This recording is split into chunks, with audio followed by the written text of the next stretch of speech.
Bueno, hermanos, vamos a la tercera clase de nuestro estudio de las confesiones de Londres y de Westminster en simultáneo, como ya habíamos dicho. Y hoy nos toca leer el párrafo 3 y vamos a ir poco a poco hablando de ello. Pero lo primero que os quería traer, quizás, es que ¿alguno de ustedes ya ha cogido una Biblia católica romana? Bueno, aquellos que lo hayan hecho o que lo vayan a hacer, por curiosidad quizás, van a ver que en el Antiguo Testamento tienen más libros que una Biblia protestante. Sí, nosotros tenemos 39 libros en el Antiguo Testamento, 27 en el Nuevo, y ellos tienen unos cuantos más, y aparte tienen unas cuantas añadiduras, pequeñas porciones, en alguno que otro libro que nosotros también lo tenemos en el Antiguo Testamento, ¿no? Pero a estos libros, los reformadores en el tiempo de Lutero, pues tuvieron que, de alguna manera, hacerse cargo de ellos, ¿no? Decir, oye, ¿qué vamos a hacer? ¿Verdad? Porque eran una realidad para el tiempo en el que vivían. Así que vamos a leer el párrafo 3 de esta confesión para saber, pues, qué escribieron los reformadores en cuanto a este asunto. La confesión tanto de Londres como de Westminster es idéntica nuevamente en este párrafo y dice lo siguiente: los libros comúnmente llamados apócrifos, por no ser de inspiración divina, no son parte del canon de la Escritura y por tanto no tienen autoridad para la Iglesia de Dios, ni deben ser aprobados ni usados de otra manera que otros escritos humanos. ¿Sí? Esto es lo que decían los reformadores en cuanto al tema de los apócrifos. Si se acuerdan, la semana pasada estuvimos estudiando sobre el canon, ¿verdad? El canon, acuérdense nuevamente que era como una vara de medir que nos decía desde qué libro hasta qué libro iba la palabra de Dios, ¿verdad? Los reformadores, al llamar a estos libros apócrifos o fuera del canon, lo que ellos quieren decir es que no son inspirados y por lo tanto les quitan esa autoridad que tienen los libros inspirados. En verdad, la mejor palabra no es que le quitan la autoridad, es que no reconocen que tienen esa autoridad. Y de hecho lo vamos a ver más al final, que ni los propios libros apócrifos reconocen que son palabra de Dios. De hecho hay uno de ellos que dice y pide perdón por si en algo se equivoca. Y obviamente, hermanos, Dios no se puede equivocar. Entonces ya damos por hecho que no lo son.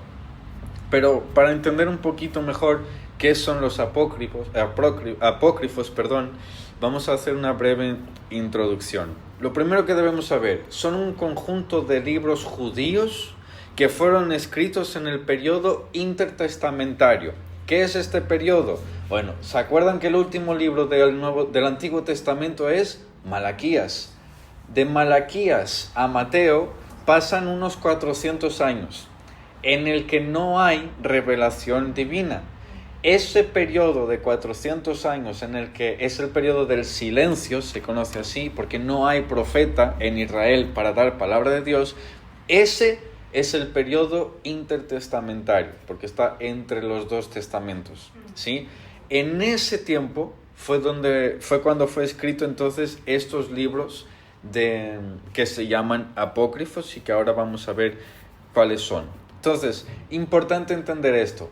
Esos libros no estaban en el canon hebreo. El canon hebreo es nuestro Antiguo Testamento. Tenemos exactamente lo mismo que lo que tiene cualquier judío, ¿sí? Pero estos libros apócrifos no estaban en ese canon, aunque sí que circulaban en el canon griego del Antiguo Testamento, que es conocido como la Septuaginta, ¿sí? Pero los judíos jamás le han atribuido inspiración. O sea, ellos no reconocían que eso fuera palabra de Dios. Ahora, la Iglesia romana hace aquí como una pequeña jugada de palabras y no les llama apócrifos. Porque apócrifos los llamamos nosotros, los protestantes, que quiere decir no inspirados. La Iglesia romana les llama deuterocanónicos. ¿Qué quiere decir deuterocanónico? Literalmente es un segundo canon. Es decir, como para que no quitarles del canon, y ahora vais a entender por qué lo quieren mantener en el canon de la Biblia, Pero como no quitarles ese tipo de autoridad, entonces dicen son un segundo canon. Y estos libros son, no sé si lo habéis escuchado, pero Tobit, que enseña brujería, por cierto, Judith, Sabiduría de Salomón, uno que se llama Eclesiástico, aunque a veces va a aparecer como Sirácida, Baruch, que es el escriba de Jeremías, es una carta que está ahí en Jeremías de Baruch, Primera y Segunda Macabeos, probablemente estos son los más famosos, ¿verdad? Y también tienen ciertas adiciones, es decir, añadiduras, ¿verdad? En el texto hebreo, pero estas añadiduras son en griego, perdón. En el libro de Esther y de Daniel. Por ejemplo, una historia que probablemente, a lo mejor lo habéis escuchado, es de Bel y el dragón, que si no me equivoco está en el libro de Daniel. Es una oración, una historia que sale por ahí, ¿verdad? Que no está en nuestra Biblia protestante, pero en la Biblia romana sí que está. Lo han añadido. Exactamente, es una añadidura. También en el libro de Esther hay algunas añadiduras y el libro de Daniel es donde más hay. Otra de estas añadiduras es Cántico de los Tres Jóvenes o la oración de Azarías. Y ahora os voy a decir dentro de un rato de por qué es importante para ellos que estos libros estén ahí en el Antiguo Testamento. Vamos a ver un poquito de cómo la iglesia antigua usaba estos libros. Como ya hemos dicho, los judíos nunca los reconocieron. ¿Sí? Nunca reconocieron que estos libros fueran inspirados, aunque tienen cierto valor como histórico. Aunque tienen algunas equivocaciones, pero sí que tienen cierto valor incluso moral y ético. No son como diabólicos ni nada de eso, ¿sí? Flavio Josefo, por ejemplo, el historiador judío, y el Talmud, que ya saben que es la interpretación de los rabinos del Antiguo Testamento, reconocieron solamente esos 39 libros que nosotros tenemos del Antiguo Testamento y que para ellos eran los 22. Asimismo, los padres de la Iglesia, como Jerónimo, por ejemplo, en el siglo I, II, III, IV, solamente reconocieron los libros que nosotros tenemos en el Antiguo Testamento, ¿sí? Aunque, vuelvo a repetir, no los demonizaron tampoco. Simplemente decían, no son inspirados, esto no es palabra de Dios y por lo tanto de aquí nosotros no podemos sacar doctrina. Pero, por ejemplo, lo usaban para edificar la iglesia. Porque tienen buenos principios, algunos de ellos tienen buenos principios morales y éticos que pueden ser de edificación para la iglesia. Lo usaban como ejemplos morales, por ejemplo, en medio de la liturgia. Pero lo importante de estos libros es lo siguiente. Ningún reformador, el reformador protestante, ¿sí? Ninguno de ellos jamás dio una doctrina sacada de estos libros. ¿Por qué? Porque no son inspirados. Tienen el mismo valor como si yo escribiera un libro para la iglesia y que alguno de aquí ahora se levantara y dijera, voy a hacer una doctrina de lo que ha escrito el pastor tal. No funciona así.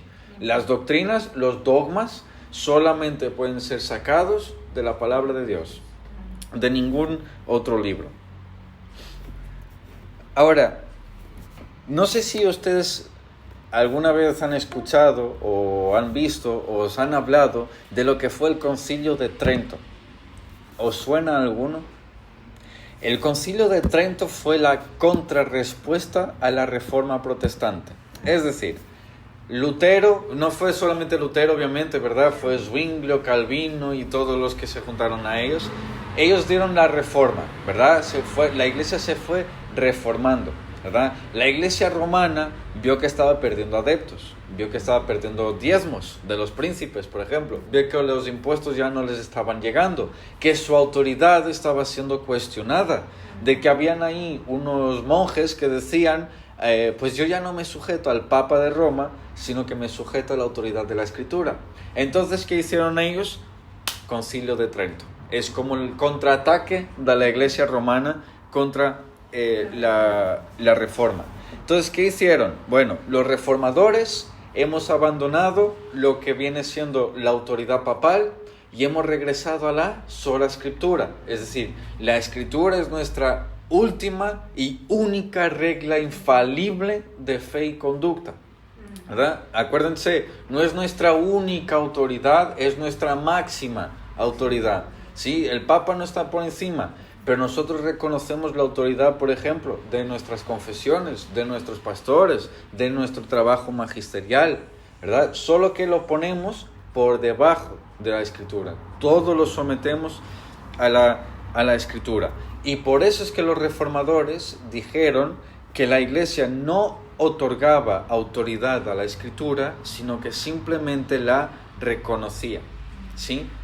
¿Qué hizo entonces Roma en el Concilio de Trento, que fue en el año 1546? Bueno, reaccionaron y lo que ellos hicieron fue que definieron su canon dogmáticamente por primera vez. ¿Qué quiere decir esto? Roma por primera vez puso el canon con los libros apócrifos como dogma para todo cristiano. Pero acuérdense que ellos creen que mandan en todo el cristiano del mundo, ¿sí? Ellos creen que si tú no estás en Roma no eres salvo. Entonces ellos dijeron, cualquiera que rechace este canon con los libros apócrifos dentro, sea anatema, sea maldito, ¿sí? Roma siempre igual, Roma nunca cambia, es una prostituta que nunca va a cambiar, ¿sí? Se cree que tiene el poder sobre todo y sobre todos, y por eso es que hizo lo que hizo. Ahora, ¿cuál fue la razón principal? Porque estos textos, estos libros apócrifos, ¿verdad?, que no son inspirados, apoyaban doctrinas herejes de la Iglesia romana.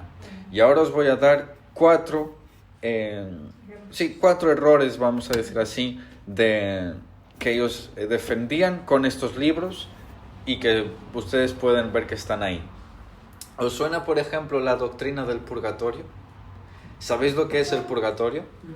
Es un sitio, es como un espacio intermedio entre la vida terrenal y el cielo, en el cual tú ya eres salvo, es decir, tú cuando estás en el purgatorio ya no vas al infierno, pero es un espacio donde tú vas a limpiar los pecados que todavía no pudiste limpiar en la tierra. Esto obviamente entra en contradicción con la doctrina de que Cristo murió y limpió todos nuestros pecados, ¿verdad? Entonces, el purgatorio es eso, cuando tú eres cristiano y te mueres, pero tienes pecados que, por ejemplo, no confesaste al cura, no pudiste arreglarlos, no rezaste tus 300.000 Ave Marías para que fueras perdonado y no rezaste el rosario, no fuiste a caminar a Fátima o donde sea. Bueno, pues como tú todavía tienes pecados no perdonados, ¿verdad?, no limpios, ellos dicen que tú te vas al purgatorio. Lo curioso del purgatorio es que ninguno de ellos sabe ni qué es, ni cuánto duras. Es decir, ellos no saben si eso es literal, simbólico, espiritual. No saben si es fuego literal o simplemente una figura metafórica. No saben si tú ahí estás 50 años o 3 millones. Literalmente no lo saben. Y además tienen la cara dura de decirte que si tú compras una indulgencia, te sacan del purgatorio. ¿Quién? María. ¿Sí? O sea, es una tremenda herejía, blasfemia, ¿sí? Ahí todo junto en un solo saco, purgatorio, ¿sí? Una indulgencia, por si no sabían, es un documento que a día de hoy se sigue vendiendo, que tú pagas una cantidad, por ejemplo, 150 euros, para liberar al tío del primo de la prima de la tía que yo conocí cuando era muy joven, no sé qué, que se ha muerto y pobrecito está en el purgatorio. Bueno, pues manera de sacarlo, pagas. Y luego aún se quejan de los pastores que cobran según ellos, ¿verdad? Lo que se han olvidado decir es que los curas reciben el diezmo. De hecho está obligado. En Alemania, por ejemplo, viene con los impuestos sociales. Así que, en fin, esto es lo que ellos hacen, ¿no? Esta doctrina está enseñada en Segunda de Macabeos, capítulo 12, versículo 45, donde enseña a orar por los muertos para que tengan perdón. Esto es lo que enseñan ellos. Ahora, yo quiero que vayamos, hermanos, al libro de Hebreos 9. Y lo voy a leer aquí rápido. Hebreos 9, capítulo 9, versículo 27. Miren lo que dice. Vamos a dar ahí unos minutitos para que puedan abrir sus Biblias. Hebreos 9, versículo 27, nos dice lo siguiente. Y así como está decretado que los hombres mueran una sola vez y después de esto, el juicio. El texto bíblico nos dice, el hombre muere, aquí hombre, mujeres también se refiere a vosotras, sí, es humanidad. Así que cada humano muere y en cuanto muere, juicio. O sea, el humano cuando muere ya sabe para dónde va, ¿sí? Ya le fue dado el juicio, digamos. Aunque no ha llegado el juicio final, sí que ya sabe para el lugar donde va. Bueno, según la iglesia romana, no. Según la iglesia romana, tú te mueres, quedas ahí en el purgatorio, no sé dónde es, no sé dónde queda, ni cuánto tiempo estaré, pero algún día voy a salir, ¿sí? Entonces, eso contradice abiertamente lo que está en la escritura, ¿verdad? Tobit y Sirácida enseñan justificación por obras. Miren lo que dicen estos dos libros. Tobit dice, la limosna libra de la muerte y purifica de todo pecado. Limosna, ¿sabéis lo que es? Sí, es una ofrenda, vamos a decir así, a un vagabundo, por ejemplo, a un pobre. Esto dice Tobit. Y Sirácida dice, la limosna expía los pecados. Es decir, la obra de Cristo ahora lo hacen tus monedas. Sí. Miren, hermanos, vamos a Romanos, el libro quizás más famoso de toda la Biblia, después de Génesis y Apocalipsis. Romanos capítulo 3, versículo 28. La obra magna del apóstol Pablo, ¿verdad? Donde Pablo pone aquí todo su conocimiento. Romanos 3, 28 dice, porque concluimos que el hombre es justificado por la fe aparte de las obras de la ley. Pero estos libros te enseñan, no. Limosnas, da dinerito y ahí vas a ser salvo. Ya se parecen al Evangelio de la Prosperidad, ¿verdad? O sea, estos libros yo creo que fueron escritos quizás por Guillermo Maldonado, Cas Luna o así, porque realmente son Evangelio de la Prosperidad. Pero contradicen, ese mismo, como está en el Antiguo Testamento, contradicen la enseñanza. De sacrificio. Exactamente. Estos propios libros contradicen el testamento en el que están. Sí, porque también hay que recordar algo, hermanos. El Antiguo Testamento simplemente te está señalando lo que va a venir en el Nuevo. O sea, no es que, es totalmente algo distinto. No. El Antiguo te está apuntando al Nuevo Testamento. No sé si a ustedes les gusta, pero hay comentarios bíblicos, ¿verdad? Un comentario a Gálatas, un comentario a Romanos. Bueno, el Nuevo Testamento es el comentario por excelencia del Antiguo. El Nuevo Testamento te explica el Antiguo Testamento. Te lo está revelando, te está mostrando lo que quiere decir. Entonces, estos libros lo están contradiciendo. ¿Qué más? ¿Y por qué estos libros no pueden ser considerados como palabra de Dios? Hay errores históricos y geográficos dentro de estos libros. Sé que quizás esto puede sonar un poquito como un poco lejos, pero si ustedes después van a ver estos temas, fíjense, Judith ubica a Nabucodonosor, el rey ¿se acuerdan? Sí. De Babilonia. Bueno, Judith dice que es rey de Asiria. Exactamente. Tobit, por ejemplo, habla de un tal Salmanasar como contemporáneo de Sennacherib. Esto es contextualmente, históricamente, imposible. Vivieron en siglos diferentes, en tiempos diferentes. Es como si dijeran que yo soy del mismo tiempo que Spurgeon, que murió hace unos 100 y pico de años. ¿Sí? Es totalmente imposible. ¿Sí? No estaban juntos en el mismo tiempo. Y por último, por ejemplo, ellos tienen, vamos a decir así, conciencia, entre comillas, que no son inspirados. Porque miren lo que dice Segunda de Macabeos, capítulo 15, versículos del 38 al 39. El autor de Segunda de Macabeos pide disculpas si su obra está mal escrita, lo cual es muy distinto de lo que los libros de la Biblia dicen, que dicen así dice el Señor. Pues Macabeos pide disculpas por si hay algo que está mal escrito. Dios jamás va a pedir disculpas por su palabra, ¿sí? Dios va a decir, así dice el Señor.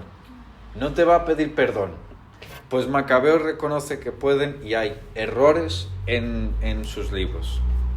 Así que, ¿cuál fue la respuesta de los reformadores y particularmente de los presbiterianos y los bautistas que hicieron estas dos confesiones? Bueno, en primer lugar, no tienen una inspiración profética, es decir, no vinieron de ningún profeta, ni de ningún apóstol, obviamente, porque no era el tiempo, ¿verdad? Pero es que encima fue hecho en el periodo en el que los propios libros que hemos citado aquí reconocen que no hay profeta en Israel. Ellos ya te están diciendo que no son palabra de Dios, así que los reformadores tampoco lo han entendido así, ¿verdad? O sea, no le dieron esa categoría de inspirados por Dios.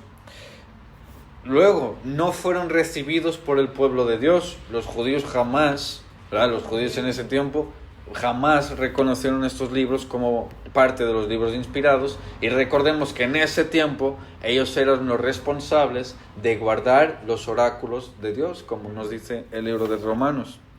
Y por último, la coherencia doctrinal. Contradicen, pues obviamente, la enseñanza del Antiguo Testamento y de ese Evangelio de la Gracia que está tanto en el Nuevo como escondido en el Antiguo también. Así que, por lo tanto, tanto Londres como Westminster, haciendo exactamente lo mismo, diciendo exactamente lo mismo, clasifican estos libros como humanos. Tú puedes leerlos, pueden ser incluso de bendición para ti, pueden ser moralmente buenos, te pueden edificar, pero jamás van a ser palabra de Dios como lo quiere dar a entender la Iglesia romana. Amén.